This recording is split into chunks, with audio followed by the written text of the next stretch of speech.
Aceh ini unik, disebut dengan negeri 1000 warung kopi. Lihat betapa nikmat kopi Aceh dan yang terkenal yang saya nikmati sekarang ini.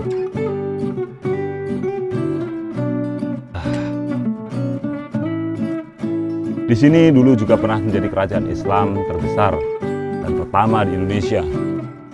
Bahkan menjadi tempat belajar agama yang terbesar di Asia Tenggara. Ribuan masjid yang ada di Aceh menunjukkan masyarakat yang agamis. Penduduk di sini sangat ramah dan menjunjung tinggi silaturahmi. Assalamualaikum Pak Wahyu. Waalaikumsalam. Iban haba Pak Wahyu Jino. Alhamdulillah, abaget bang. Kinan Giban, usaha lancar? Alhamdulillah Pak, beres Kak. Aceh pi kadamai. Jika mau masyarakat nyopi, ibadah cukup nyaman. Dan mekat pi lancar. Belum masalah pesikulasinya. Sampai kabere. Jino hana problematika le Pak.